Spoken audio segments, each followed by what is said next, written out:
Don't get your eyes like off, you get some kind of dither about these big churches, you know.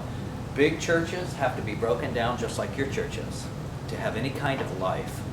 And 80% of all big churches have grown by emptying out the small churches. The reason Americans have a consumer mentality, it's not what they can give to a church, it's often what they can get from a church. Do you have this? Over the years, I've gotten calls right out of the Yellow Book or on our webpage. Hey, Pastor, do you have this? Do you have that? Do you have something else? I can't tell you what. I mean, my reactions are not the nicest to those questions. I mean, what I feel internally. Are you a Christian? Yes. And you're asking that question? What my church can offer you? You know? Did you ever hear of JFK, who said, don't ask what can my country do for me, but ask what I can do for my country? Do you ever think as a Christian, maybe that's the question you should be asking? Maybe I should go find a church not that suits my needs, but that I should find a church where I can serve, where they have a true, genuine need in that church? But that's not the consumer mentality. You see, that's why people go to Walmart, because they have all these choices there, and so they abandon the five and dime store down the road, and the guy who's been there for years working hard to provide at least a basic amount of things for that neighborhood. But now I go to Walmart, I get everything I want. That might be fine for business, but it's a poor mentality to take to the church, a very poor mentality. But it's happening. And so what's happened back in the 60s and 70s in America, we had the advent of what I call the Marketeers, and many other people call them the Marketeers too. In other words, declining interest in spiritual things in America mean that we have to ramp up the interest level. We have to make church the most exciting thing that people do. So we have to give them the music that they're already listening to, but we got to substitute it with nice Jesus phraseology. We have to do wild and, like people's attention span now is what, 15 seconds? You got to get them in the first 3 seconds with this little clip or they're gone. So we have to introduce all kinds of things. And I'm not saying all that's bad. I'm just saying you better know where it's coming from. And you better know how big that beast will grow and how it will eat you someday. Because as this appetite for more and more develops, churches had more and more pressure put on them to keep doing this. And if they don't do it, those members of that church are going to run out and go down to the one where they are doing it, where they can come in, and they have a better grade of coffee that they offer to you at the foyer, when you come into the foyer.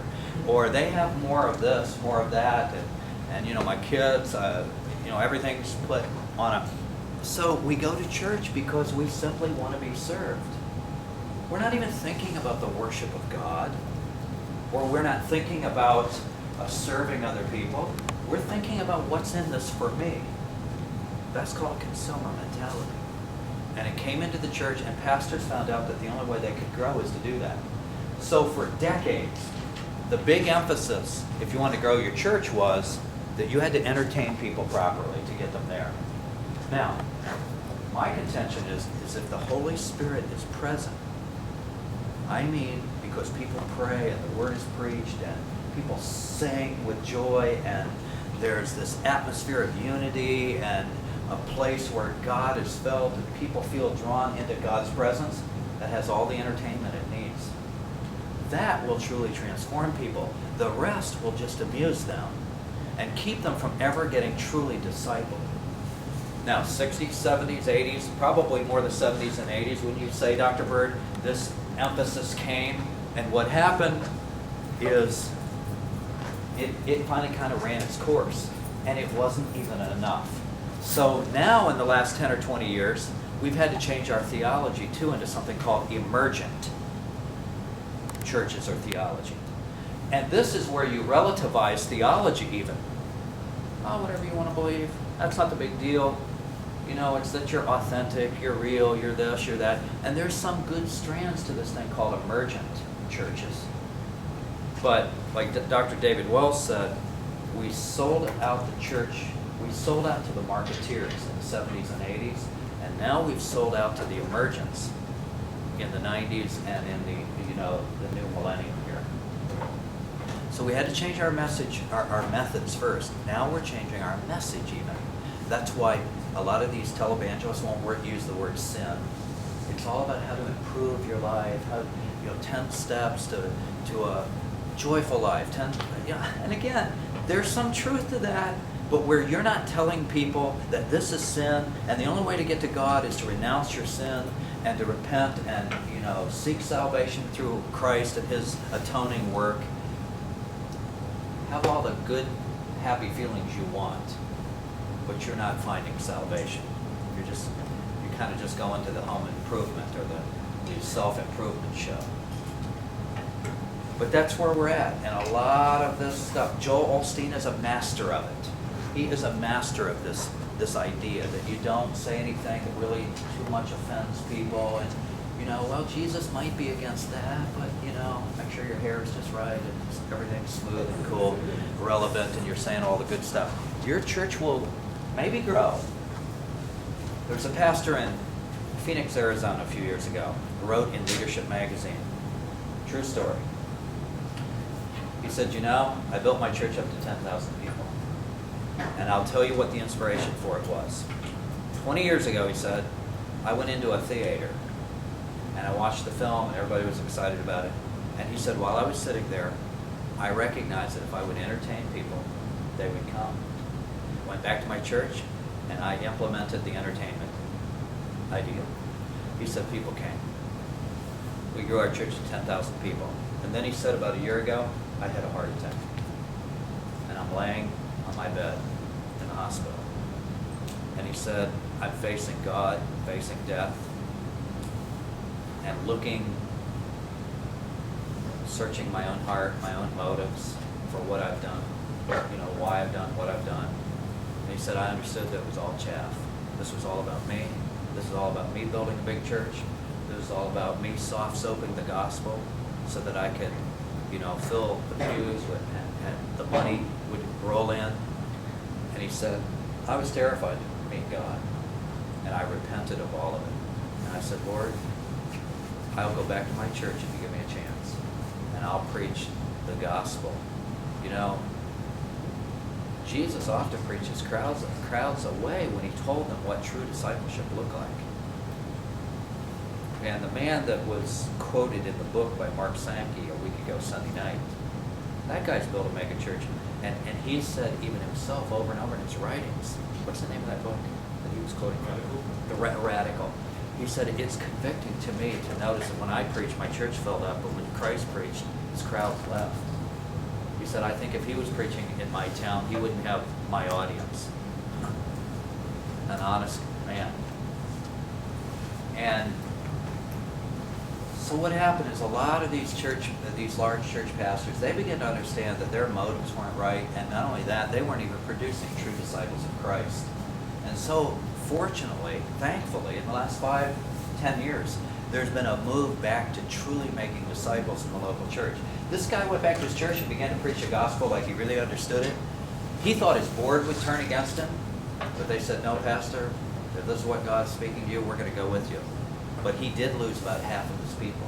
Thousands of people walked out of his church when they went from when they moved away from an entertainment kind of based service to more of a discipleship, like we're going to go deep here with God. But he said what I was left with in the long run was far more powerful, something far better than what he had. Furthermore, now he could die at peace with himself. But he's fulfilled his calling. Now, I'm philosophizing a bit. I can't help that about church growth, church work. I've been involved in it for 30 years. I have found that some places you go, people receive your message, other places they don't. And I've also found that when you leave the country, you go to some places where people are hungry. Now, I put something up here, and I want you to help me with this. Reasons why a church might now grow? No, not grow. We'll build our own PowerPoint here. You'll help me. Now, I'll put one up here later that will give you what I believe, just with 4 points too. We're going to end up with about 4 points here of why I believe churches grow. And then but first I want to talk about why they might not grow. because many of them are not growing in America. So why might they not grow? A few years ago, one of the ministerial students, one of the most outstanding ones we've had here in the 11 years I've been here, he worked with me for 3 years at my church as an intern, as an assistant. He's working overseas now in Ireland. Before he went to Ireland, and just before he graduated, he said, Dr. Gregg, I want to talk. I want to have a conversation with you. We had many of them, of course, but I could tell something was very serious was coming when he asked for this conversation. I said, sure. We met down at a little coffee shop over the hill, and we began to talk. And he said, you know, I have just finished reading the story of Charles Finney, the great results he had as an evangelist in the 19th century, preaching across upstate New York. Revivals, powerful things happen.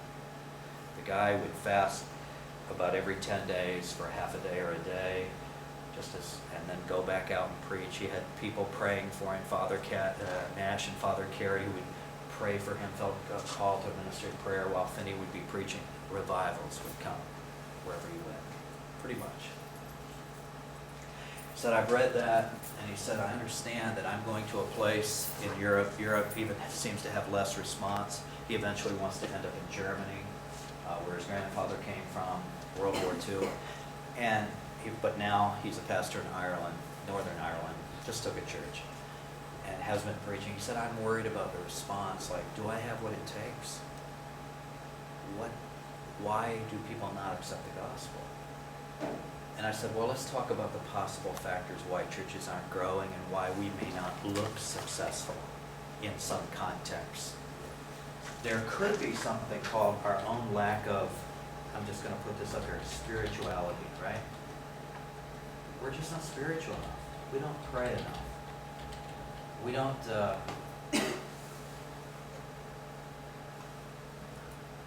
we're not like Charles Finney. We're not giving ourselves to real prayer and the seeking of God. Instead of fasting, we want to know where to go out to eat. We feast. And instead of, a church coming together and truly praying, maybe on a Saturday night, we're having a party. And then we go to church after we've stayed up till 2 o'clock in the morning, and we kind of just walk in there lethargic-like and hope this gets over in time for the 1 o'clock NFL game. No wonder, right? Couldn't that be a reason why Christianity is in decline? Materialism, other gods that we worship or really give our time to? Couldn't that be a factor? Could. Well, we're foolish if we don't think so. Of course it can be. Here's another factor. Spirituality could be one. A second could be what I call smarts. Or let's say strategy, only we have the wrong one. We're not smart enough. I'm going to cut the light here. I see this isn't so bright here. Let's cut the front light anyway. So it could be we're not smart enough. If you'll just go to a church growth seminar, and the right one, your church can implement the right outreach program, the right this, the right that, or something else, and then your church will grow, right? Right? Right?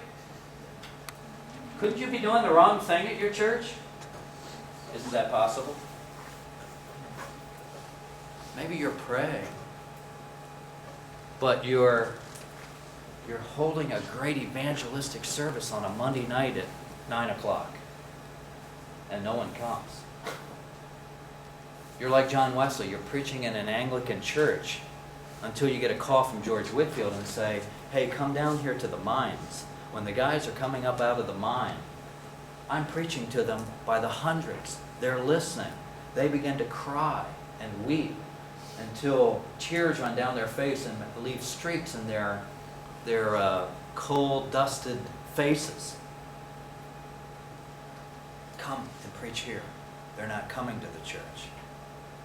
And so you adjust your strategy and you create what we call now the Wesleyan revival that swept across England, where the Wesleys and many other preachers rode horseback and they preached outdoors. They preached wherever the opportunity came, and thousands were converted. And we have Methodism today and Wesleyanism today because of it.